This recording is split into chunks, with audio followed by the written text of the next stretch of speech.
Bismillahirrahmanirrahim. Assalamualaikum warahmatullahi wabarakatuh. Pertama-tama mari kita panjatkan puji dan syukur kita kepada Allah Subhanahu wa taala. Salawat serta salam kepada junjungan Nabiullah Muhammad sallallahu alaihi wasallam. Bismillahirrahmanirrahim. Pada kesempatan ini saya akan sedikit membahas buku dan kemudian bagian awalnya judulnya itu optimalisasi ibadah.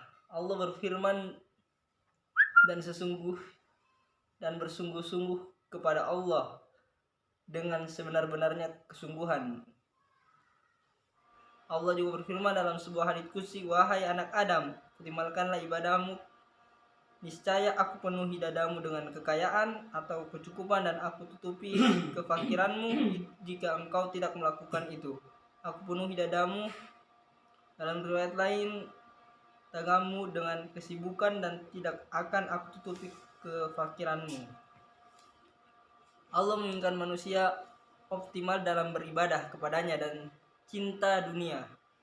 Allah menjanjikan barang siapa mau beribadah kepada Allah secara optimal, maka Allah akan berikan kepadanya kekayaan jiwa dan fisik. Dan Allah jauhkan dia dari kefakiran. Tapi sebaliknya, barang siapa yang tidak optimal dalam beribadah kepada Allah, maka hidupnya akan penuh dengan kesibukan yang tidak ada hasilnya. Kefakiran selalu meliputi hidupnya. Percayalah akan janji dan ancaman Allah ini. Jika kita mau jujur, kebiasaan kita enggan beribadah kepada Allah secara optimal, kita berdalil kita akan menjadi fakir atau miskin.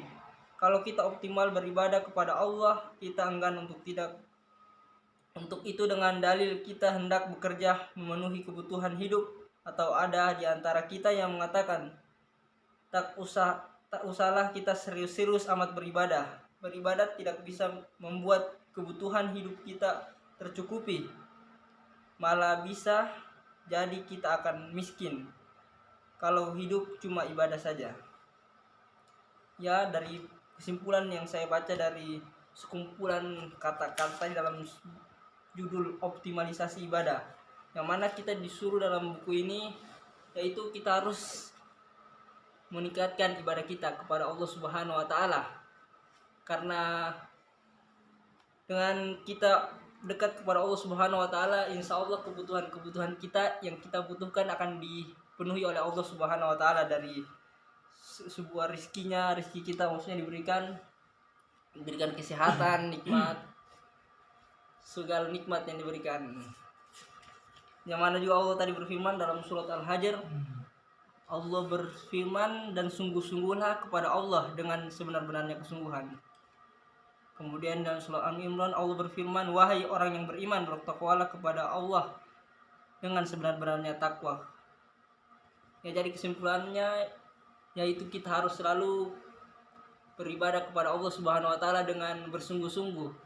Karena demi kita bersungguh-sungguh, insya Allah akan memudahkan seluruh usaha kita di dunia, dalam kehidupan, dalam sosial kita, dalam rumah tangga. Insya Allah akan memberikan kemudahan dan juga kebahagiaan.